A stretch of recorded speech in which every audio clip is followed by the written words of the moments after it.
Hey friends, Elizabeth here and welcome back to another video. Today's video is going to be a super casual Q&A because I am celebrating a full year since I quit my day job and committed to doing YouTube, digital content creation in general, full-time. In honor of a full year, I thought it might be interesting to go through some of your most asked questions about what it's like to be a smaller full-time YouTuber. I get a lot of questions pretty much every single day on my various platforms about what my experience is like, asking for advice. So hopefully this video can be a good sort of catch-all for most of those questions. The very first question I got was, what made you understand you wanted to go full-time on YouTube?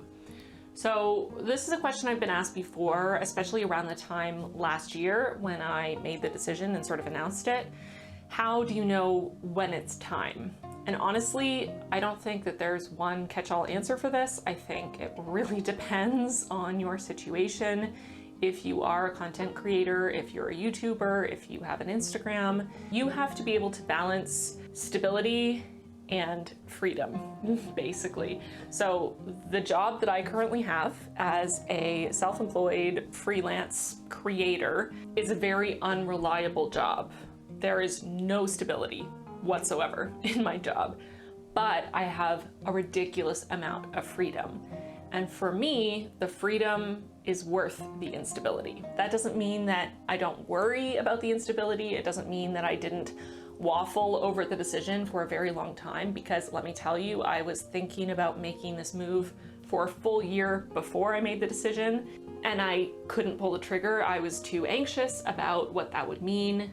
What if I fail? What if my income isn't sustainable? What if? So I think it boils down to, as I said, how you value stability versus freedom or flexibility, however you want to say it. If for you, flexibility, freedom, being your own boss, setting your own schedule, being creative, doing what you want to do every day, if that is the most important thing to you, then this may be a career for you, and only you can decide when you're actually ready to make that step. If you find that stability is more important to you than freedom, if you don't mind working for a boss, if you don't mind doing maybe slightly less creative things, or even if your job is creative, maybe having it mandated by someone else or kind of more constricted by rules set on you, if that stability is more important, then I wouldn't recommend this career jump at all.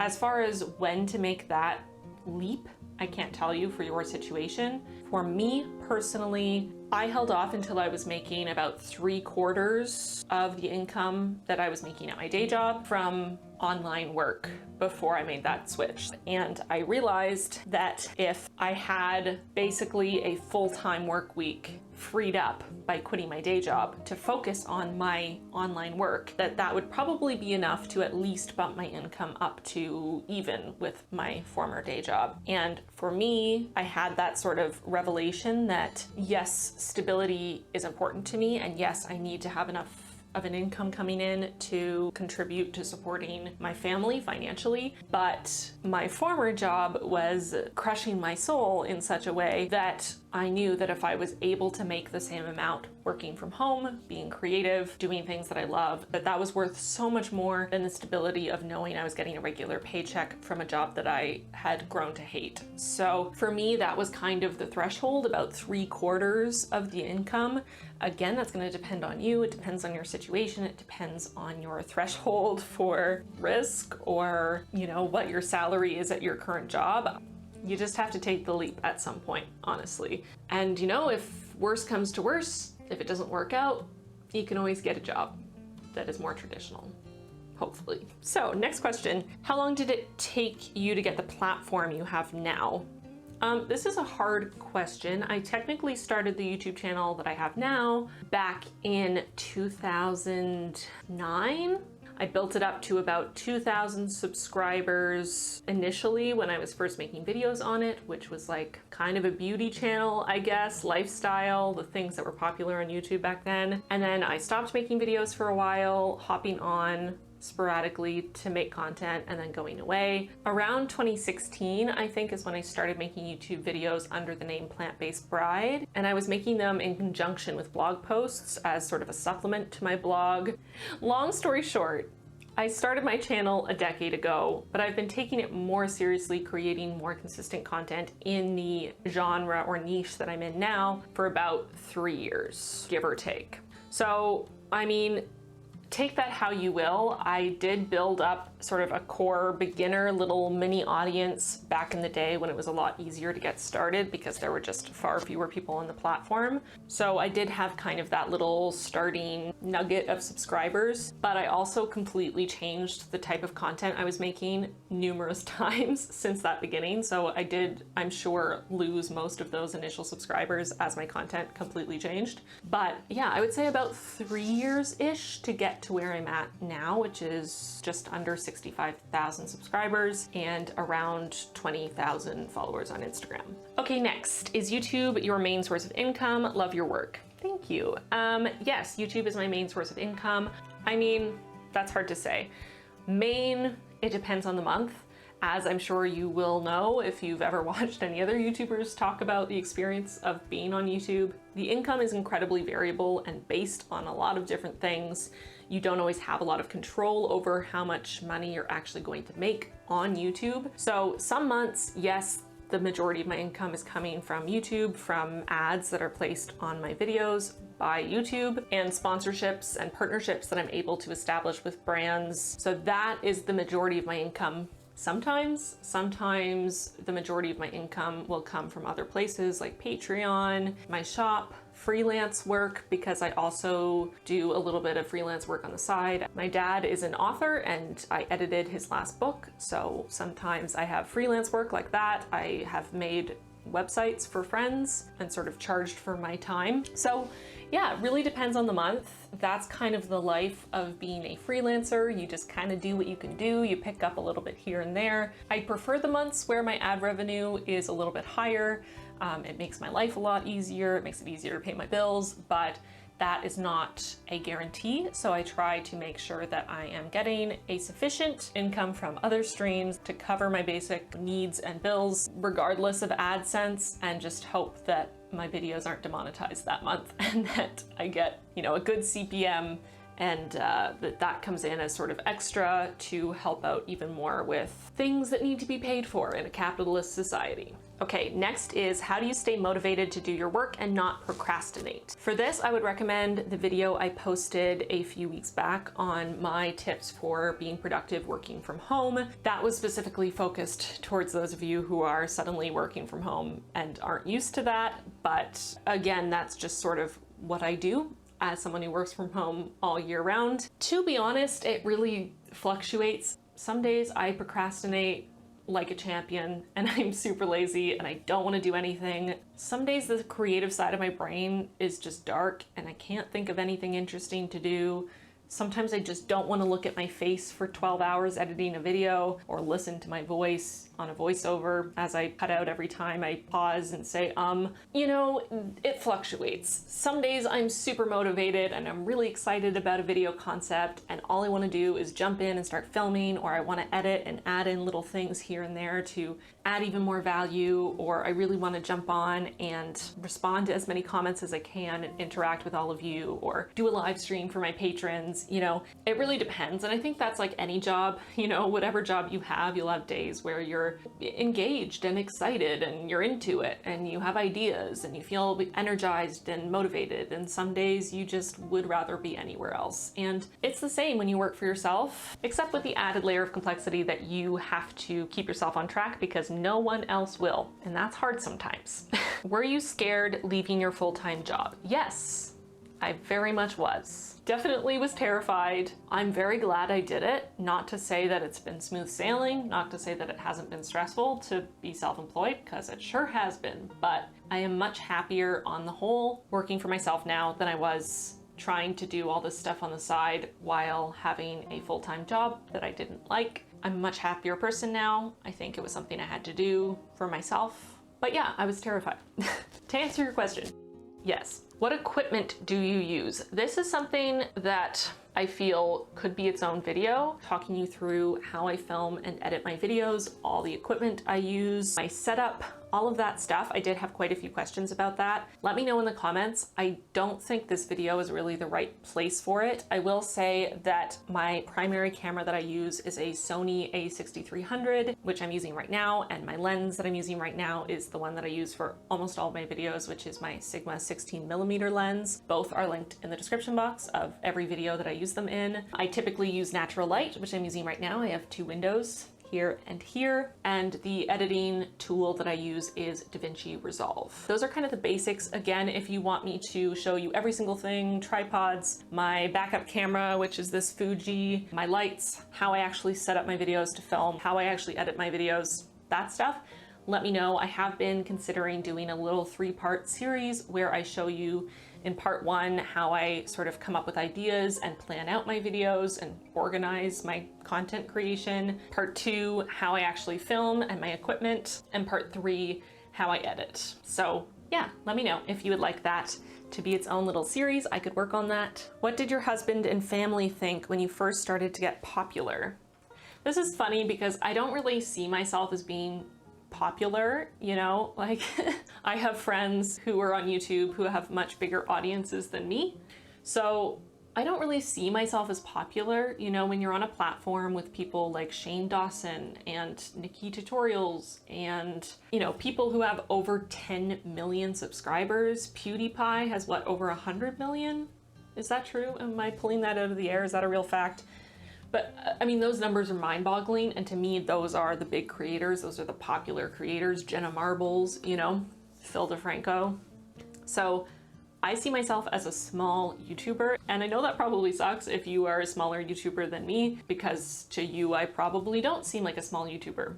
But to myself, I definitely see myself as small. To be honest, my family doesn't really care. I don't think they really understand what it means to be on YouTube. None of them are really into YouTube culture. My husband is also not super big on YouTube. I mean, he'll watch videos on YouTube, but he's not, you know, someone who really subscribes to creators and gets really into YouTube. So he also doesn't really care, although he is definitely my cheerleader and be the one to remind me when I hit a milestone that it actually is a big deal. All that to say, to answer your question, they don't think anything. I don't know. I guess they're happy for me that I'm able to do this as a job, that I am growing and seemingly successful, but they don't really think anything about it, to be honest. What motivated you to start your channel and take the leap of faith quitting your job? So I talked about how I was ready to quit my job. As far as starting my channel, as I said, I started this channel about a decade ago when I was in high school.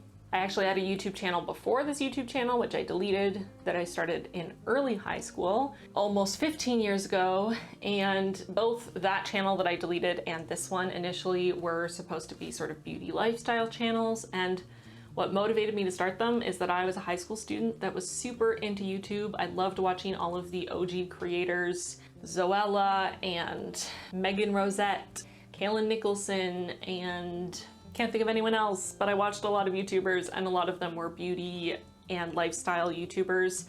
And they were girls who were, you know, around my age in high school, and the camera quality was absolute garbage and no one knew what they were doing, but it seemed like fun. And I was a super shy, introverted high school student who wanted to be part of a community. So I guess that's why I started back in the day. Yeah. Do you make a sustainable income? Do you make a large income? Do not make a large income, no. I think it is a common misconception that YouTubers make a lot of money. Some YouTubers do, for sure, but just because you have a YouTube channel, even if you have thousands of subscribers, even if you have hundreds of thousands of subscribers, it doesn't mean that you're making a lot of money. I mean, even large channels can make very little money if they are being demonetized. It's hard to know just from looking at the numbers that someone has how much they're actually making, and services like Social Blade are not as accurate as you might think.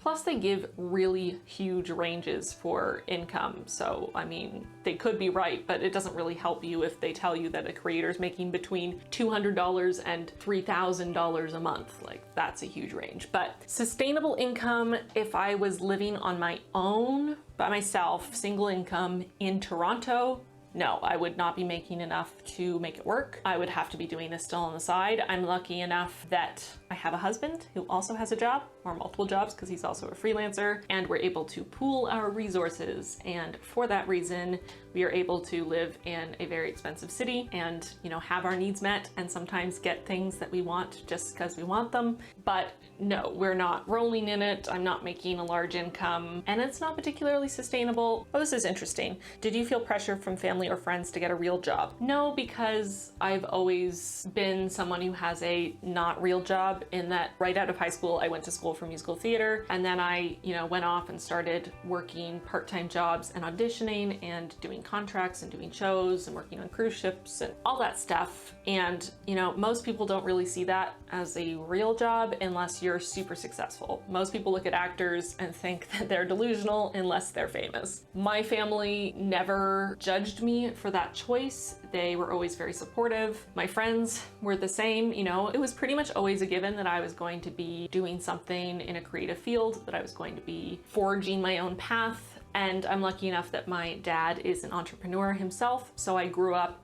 with a parent who was a freelancer, had many different clients, wore many different hats, had his own businesses, was creative, mostly worked from home and traveled. And that was one of my two main role models for adulthood growing up. They've never judged me. They've never thought I should do something more reliable or sustainable or traditional, which is great because, you know, maybe someday I'll want to have a job like that. But for now, that is pretty unimaginable for me. I'm more of a independent, creative, free spirit when it comes to careers.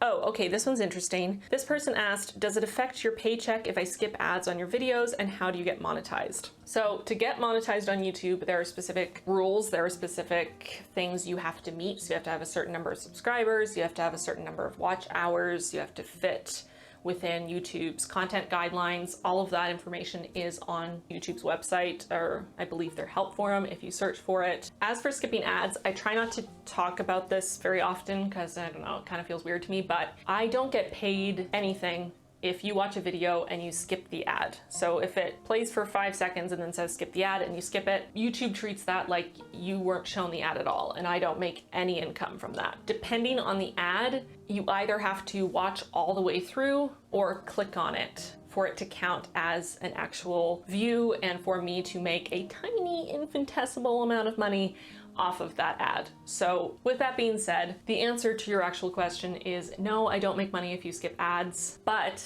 I don't want you to watch ads just because you want me to make money. If you don't want to watch the ads because ads are annoying, I get it. I pay for YouTube Premium because I don't enjoy watching ads. I understand. I'm not asking you to watch the ads if you don't want to. As I said, AdSense is not my primary form of income most of the time, and I try to treat it as just an extra bonus income. Yes, I would appreciate it if you don't mind, or if you're watching a video while you're doing other things, if you just let the ad play through, or if it's something you're genuinely interested in, if you actually click on it instead of maybe Googling it later. That does help me more and I would appreciate it, but I would never ask people to watch all the way through and click on every ad just to try to help me out. If you really want to help me out, the best way is to join my Patreon. You can join a $1 tier and just pay $1 a month, which for most of us is not something significant that we would notice, but that can help me in a much more direct way. And honestly, if you're giving me $1 a month on Patreon, that's probably more than I would get from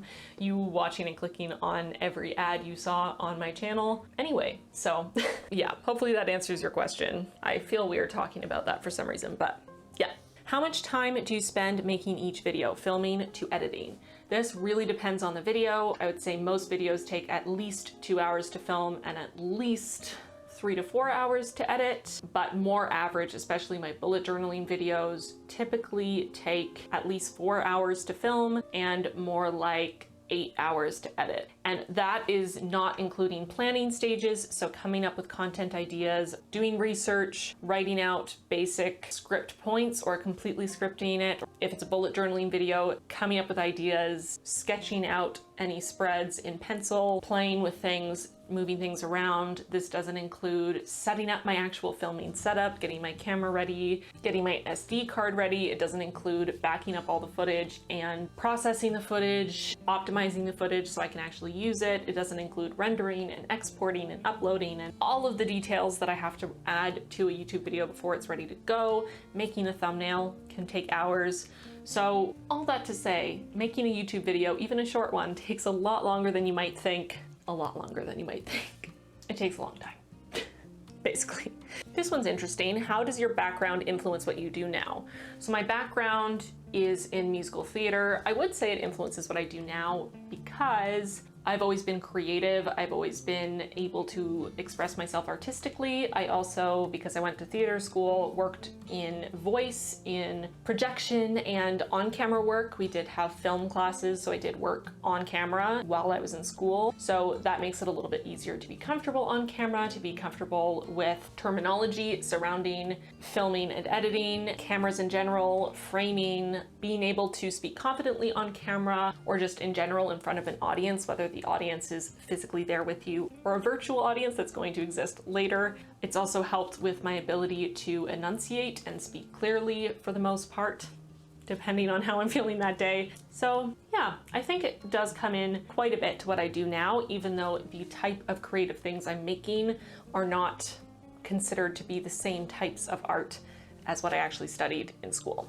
This one's fun. What's the best part of your new job? I would say the very best part is getting to connect to all of you because y'all are lovely humans. And if I didn't have this YouTube channel and, you know, an online presence, I wouldn't have had the chance to meet any of you. And the fact that I get to chat with you in the comments, the fact that I've had the chance to meet some of you face to face, that is pretty amazing to me because y'all are just lovely. And it's really nice to feel like I have a community of people online who understand me and know many different facets of who I am as a person and support me and enjoy hanging out with me virtually. That's really nice for me as an introvert who has never had a huge group of friends because I am a bit of a loner and I like to focus on one person at a time. So the idea that I could have, you know, 60,000 plus people out there who care about me enough to hit subscribe, that's pretty special and that's really meaningful to me. And our relationship, however one-sided it may sometimes be, unfortunately out of necessity because I can't know as much about every single one of you as you may know about me from watching my videos,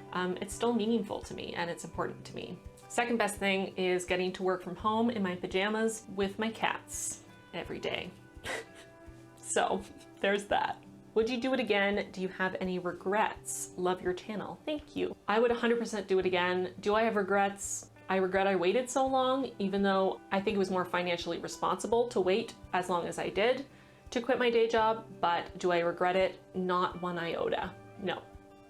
There are a couple questions that are asking sort of specifically about how it's like to work from home now that my husband is home and sort of the difference between working from home normally and working from home during our current situation. To be honest, as much as my day-to-day life has not really changed very much at all, it does feel really different. And I think the main things for that for me are having my husband around all the time, which typically is not a thing. He's very busy and constantly out doing things for work. So having him home is very different. It's amazing. I love it. I love that we get to spend so much time together, even times where we're both just working, but we can just be in the same room. It's incredible. I love it. It's hard sometimes too, because we're not used to spending so much time together. And we do have a relatively small home, but 99.9% of it is just all positive amazingness to get to spend more time together. But I also notice, not just with my husband being home, but when I sort of forget that he's home because I'm just honing in on what I'm doing, even then it does feel a little different.